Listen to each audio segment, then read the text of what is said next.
Good evening, good morning, good afternoon, whenever we happen to be joining you today. So excited to have you with us for part two of the sermon series, We Are at War. This was recorded live here at Family Worship Center in Las Vegas, Nevada, on May the 28th. Our text will be coming from 2 Corinthians chapter 10 that says, "For we walk in the flesh, we do not war according to the flesh, for the weapons of our warfare are not of the flesh, but divinely powerful for the destruction of fortresses. We are destroying speculations and every lofty thing raised up against the knowledge of God, and we are taking every thought captive to the obedience of Christ, and we are ready to punish all disobedience whenever your obedience is complete." In our last session together, we talked about the reality of this war, and in today's session, we're going to be actually focusing in on what the enemy's after, what's going on, what's he attacking. So stay tuned. If you've not watched the first one, go ahead and watch that one first, but just stay tuned. And I know that today will be a blessing for you. We'll be back at the end to tell you how you can contact us and reach out to us for more information. So enjoy. This is Pastor Eric saying, enjoy. Now let's talk about the areas of this warfare. In Daniel chapter 1, the first thing that we see when Daniel's fellows are taken to Babylon is that certain things happen. First of all, he picks the young. Yes. You see, Satan realizing that some of us, what we call the seasoned saints, he's not going to get us to fall into open sin. We're not going to run off and become heretics overnight. So he's like, if I want to destroy the church, I can leave them alone. I'll give those up. Like in chess, I'll give up a few pieces because the real piece I want to capture is if I can get the young people to turn their back on God, we'll shut the church down that way. If I can get the young people to think that God is not real, we'll shut this thing down. If I can convince them that it's okay to live however you want to, we're okay. That's right. The second thing he did, he made them learn a language and their literature, the Chaldeans. Now, the Chaldeans were into the occult. Now, the language thing, as a middle school teacher, I have realized that my kids have learned the language of disrespect. Yes. Yes. Have you ever been in the mall, you older parents, and heard a kid talk to their parent a certain way? The first thought that ran through your mind, if that had been me, I would be picking my teeth up, saying, can we go to the dentist so I can have these put back in my head? Yes. Or when we see it daily, it's a language, and if you watch what comes on television, in every movie, the adults are ignorant, Yes. and the kids are smart and full of wisdom. Yes. And then they all believe it. Yes. And now you have parents who rather than fight the good fights, just give in to it. And then the rise of the occult. You don't believe that it's out there. When we first moved to Vegas, what struck me was how few Christian bookstores were. I came from Cleveland. We had White Wing, we had Pathway, you could drive to Chattanooga, you had Lanham's, you had all. And now if you want to buy a Christian book, you better go online. Yep. Pathway because of their bookstore, because people were buying everything online. But when we came here, I'm like, well, if I was a witch, I'd have it made. There's a bookstore on every corner. And it seemed like they must be doing well. Amazon hadn't put them out of business yet. Maybe Amazon don't know. Maybe we should let them know. And then they were to eat the food that was from the king's table. Now, you understand in the Jewish mindset, their food can be unclean, or clean and made unclean. It could be the right kind of food, sacrificed to idols, prepared at the king's table, which would make clean food unclean. Or it can flat be pork, which is already unclean. You can tell that the Hebrews were not from Texas. And then it was made unclean. And so Daniel said we refused to do that. Then they changed their name to honor the Babylonian gods. From the very beginning, what Satan tries to do is to go after your identity. You don't believe it? I read an article just yesterday that said, when you are pregnant, no longer say if you have a he or a she, call it an itself. Because let the child decide if it's going to be male or female. Now, I used to watch Indiana Jones. I love those archaeology movies. And every time they came up with a skeleton, they only ever said it was male or female, not 700 different gender varieties like we're doing today. Amen. You see, and he's got people so confused because it's easier that way. You have your eyes. And then the latest thing, that's worked a lot, is that God and Allah are the same. And there are idiots going around going, yep, that makes sense. Here's the problem. If you read the Quran, it will tell you that it is okay for a Muslim to lie to an infidel. If you don't know who an infidel is, that's everybody who's not Muslim. Help you out. In order to propagate their religion. So they are more than willing to tell the Pope, to tell anybody, yeah, they're the same, Because once I get my foot in that door, and I get you to accept other teachings, other things, the next thing you know, you went from being Christian to being Muslim, and you don't even realize when it happened. And right now in Africa, there are Christian churches where they walk in and they kill every man, woman, and boy and girl who refuse to bow the knee to Allah. Now I'm telling you this to say this. We better get ready in this country because they will come through our doors and they will say, do you accept Jesus or Allah? And you better say there is no name given among men whereby men must be saved. And his name is Jesus. And at that very name, every knee will bow, every tongue will confess. We'll say, when you go to Matthew, maybe you haven't looked at it with both eyes. And if you're like me, you get all four of them. Look at it. Starting with verse 24. And Jesus presented another parable. The kingdom of heaven may be compared to a man who sowed good seed in his field. While his men were sleeping, his enemy came and sowed tares among the wheat and went away. But when the wheat sprouted and bore grain, then the tares became evident also. The slaves of the landowner came to him and said, Sir, did you not sow good seed in your field? How then does it have tares? He said, An enemy has done this. The slave said to him, Do you want us then to go and gather them up? He said, No, for while you are gathering up the tares, you may uproot the wheat with them. Allow both to grow until the harvest. And in the time of the harvest, I will say to the reapers, First gather up the tares and bind them in bundles and burn them up. But gather the wheat into my barn. Now the disciples, like most of us, walked away going, okay. Then later that night they realized, I have no idea what he's talking about.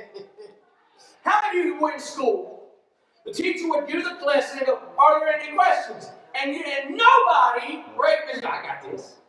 And you get home, not kids today, but when we were up in school. You get home and you open your notes and go, I have no idea what she was talking about. Yep. I remember when I was in physics. I took physics at first, and we're talking about quantum entanglements.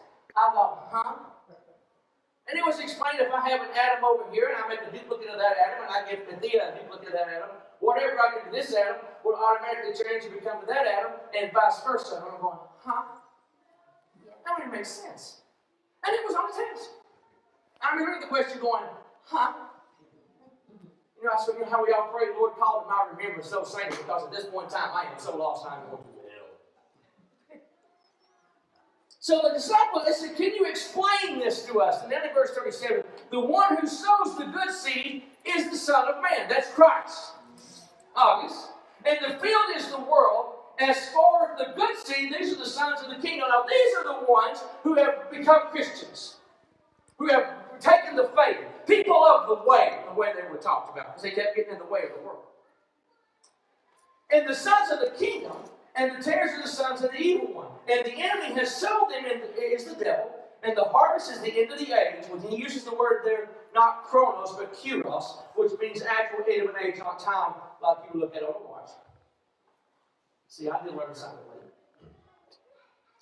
later. So the tares will be gathered up. The reapers of the angels, the tares will be gathered up and burned with fire, so it shall be at the end of the age. The Son will send forth his angels, and they will gather out of his kingdom all the stumbling blocks and those who commit lawlessness, and will throw them into the furnace of fire, in the place where there will be weeping and gnashing of teeth.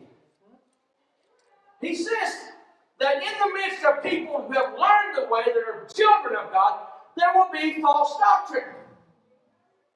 Now, in 2 Timothy chapter 4, verses 3 and 4, Paul talks about, for the time will come when they will not endure sound doctrine. That's right. But wanting to have their ears tickled, they will accumulate for themselves teachers in accordance with their own desires, and will turn their ears from the truth and turn aside or look at myths. There is a former New Ager by the name of Doreen Virtue. She used to be really big into tarot and angel cards. And recently, she realized she had been deceived and has become a Christian. Now, she's caused all kinds of problems, you can imagine, because that was her livelihood for all those years. And she says, what really got her was, now that she's opening it with both eyes, is how much deception is in the church that the church don't even realize is tied back to the New Age junk that she came out of. The first example, the biggest example, is because the churches are doing angel worship now. As a matter of fact, if you didn't know this, there's an evangelist, I will not call his name, but you can buy Christian tarot cards if you're interested. No. And people are buying these things. Oh, no. And so that's why Paul would say in Acts chapter 20, verses 29 through 30, that no after my departure, savage wolves will come. Yep. And they will not spare the flock. No. And from among you, that your own selves will arise, speaking perverse things to draw away the disciples after them. There's a minister that got on national TV and said, and I'm quoting him here, there is only one way to get to God, and that is Jesus Christ. He should have stopped right there. But he went on to say, but there are many ways to get to Christ. No. You will go by way of the cross, or you won't go by way at all. That's right. That's right. So, the third thing that he does after attacking the identity, he attacks your doctrine, is he's going to attack the sacred. God will always stand and defend his covenant. Now, I know what I'm preaching this morning, let's shout around the house, but I've got to give you what God's given to me. If you don't like it, I'm only in sales. God is in upper management. So if you have a complaint, please lodge it with him. Don't come jump on me. Amen. Because I have fought him all week on this sermon. And those of you that are preachers know how well that works out. You don't win. But in Daniel chapter 5, verses 1 through 4, you know the story. Belshazzar's having a feast. And he decides, bring me the implements of worship that my grandfather, who Nebuchadnezzar would have been, from the temple of God, that we may party out of it. So him and his wives and his concubines and all the partygoers were pouring their wine and drinking their wine out of the cups that were made for temple worship. They were eating off plates where the showbread was supposed to be. Are you with me? Yes. And then while they're doing this, you know the story, a hand pops up and writes Tiki Tiki Mingle Sharpen, which means you've been weighed, you've been found wanting, and today I'm giving your kingdom to somebody else. Hallelujah. God will always defend his covenant. You said, what are you saying that for, brother? There's a couple of covenants that the world has went nuts to attack. The first one you'll find in Genesis chapter 9, verses 11 through 17. I'm just going to fill in the blanks for you. The flood is over. The boat has landed. Mrs. Noah finally gets away from all those stinking animals. She's so excited. The lions are like, we can eat. We can kill something now. And God, as Noah is making sacrifices, he puts a rainbow. He goes, this will be my covenant. Yes. I will not destroy the earth again Thank you, Lord. with water. Thank you, Lord. I think you can fill in the remainder of who has taken the rainbow and made it their battle cry. Yep. Yep. I have friends, dear friends, who are in that lifestyle. Yep. And I pray for them, and I'm going to love them. Yep. Can't condone, but I can love. Yeah. Amen. But we in the church just kind of stood by. Well, it's just a bunch of colors. But it means something to God. Yes, it does. And if it means something to God, by virtue of it meaning something to my Father, it should mean something to me. You can say amen over me or whatever. The second covenant we find also in Genesis chapter 2. When God took woman and man and said, y'all are hitched. I don't have to tell you what is going on in this country today with the concept of marriage. And let me tell you how bad. Last week, Alabama, of all states, Hallelujah. passed a law that says you no longer have to go and get a marriage license simply because they didn't want churches and judges to be caught in the middle of their conscience about not wanting to sign off on it. So we'll circumvent the whole thing, and we'll just take a step over to the side, go to the judge, say, I love him, he loves me, but she loves me, and I love her, we're all good to go, I'm not married to anybody else, sign off on this. And you don't have to go through the whole thing. And the people that are fighting it the hardest is the homosexual lobby. Because no, we want to be treated just like them. Okay? Get saved. Problem solved. Amen. But the church again stood by and said literally nothing. Why? That war doesn't concern us, Brother Eric. That's the politicians' thing to fight. That's for the courts to decide. We're just going to come out here and we're going to gather in our churches and we're going to pray. And we're just going to pray that something happens and wait for the rapture. Third area that Satan is fighting in is in the area of worship. 2 Chronicles chapter 20, you know the story. They were surrounded and they said, God, what should we do? He goes, send the singers first. Send Judith first. Let the singers go. That's a good thing. If you're going to put me in the army, I want to be in that group right there. I get to go and sing, be like an Elvis movie. I got the up 2, 3, 4 occupation GI Blues. I go and sing. But while they were singing, God set up ambushments and destroyed the enemy. Amen. And every time you find in worship, the Bible says that God inhabits the praises of His people. Let me tell you, Satan does not want a church to live or worship in the presence of God. Amen. You say, Brother, how do you know that? Do you happen to know what Satan's job was Head worship. before he got out of heaven? Yep. He was in charge of the praise and worship. Yes, he was. And what got him in trouble was, in the way the word is used in the Hebrew, he took what was not his as his own. Yeah. So when he was leading praise and worship, and the worship was being given to God, he thought, look what a great job I'm doing. Look how great I am. We couldn't get a service going if it wasn't for me. And God goes, out. Yeah. That's right. You see, and because that was Satan's job, he goes, the best way to disrupt the church is I'll kill the worship. You've been in service. Worship was so dead and dry, you swore you heard the sons of the pioneers singing tumble and tumbleweed.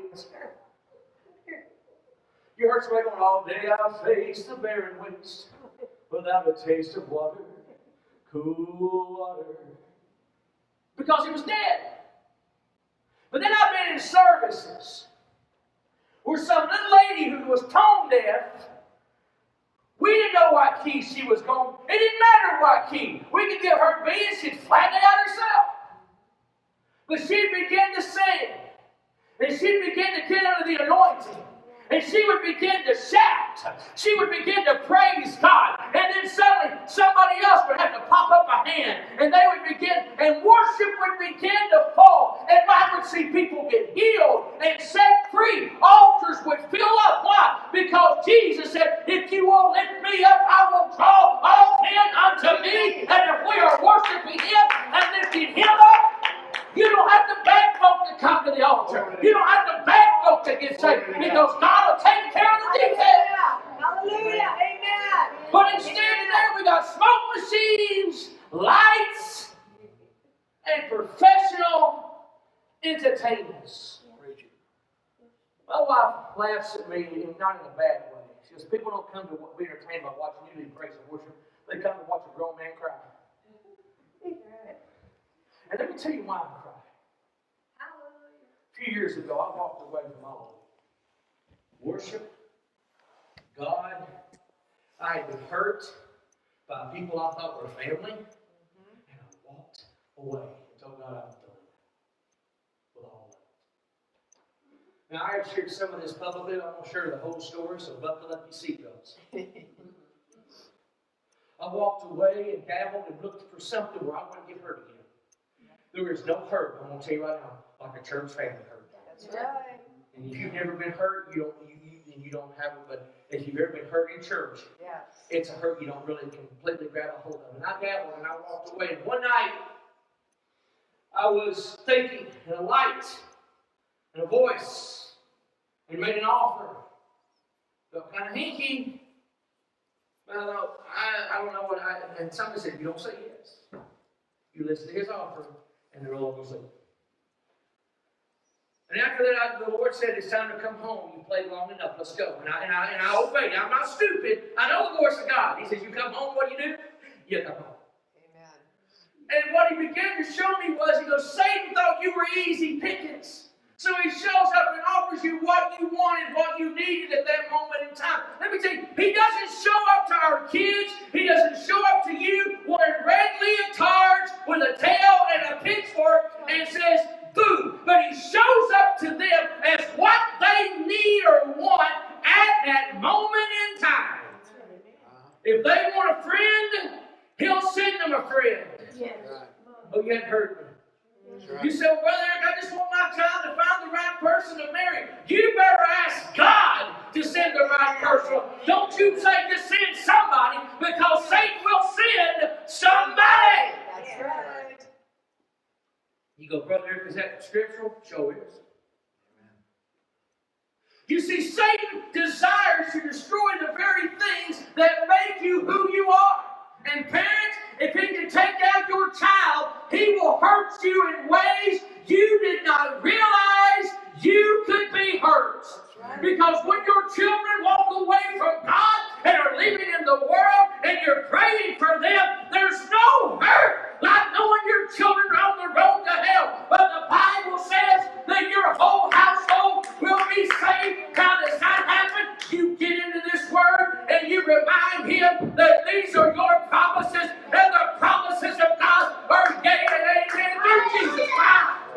Yes, Lord. Yes, We Lord. are in the war of our lives. Yes, we are. Yes, we are. Good evening, good morning, good afternoon, whenever we happen to be joining you today. So excited to have you with us for part 2 of the sermon series, We Are at War. This was recorded live here at Family Worship Center in Las Vegas, Nevada, on May the 28th. Our text will be coming from 2 Corinthians chapter 10 that says, for we walk in the flesh, we do not war according to the flesh. For the weapons of our warfare are not of the flesh, but divinely powerful for the destruction of fortresses. We are destroying speculations and every lofty thing raised up against the knowledge of God, and we are taking every thought captive to the obedience of Christ, and we are ready to punish all disobedience whenever your obedience is complete. In our last session together, we talked about the reality of this war, and in today's session, we're going to be actually focusing in on what the enemy's after, what's going on, what's he attacking. So stay tuned. If you've not watched the first one, go ahead and watch that one first, but just stay tuned. And I know that today will be a blessing for you. We'll be back at the end to tell you how you can contact us and reach out to us for more information. So enjoy. This is Pastor Eric saying, enjoy the sermon.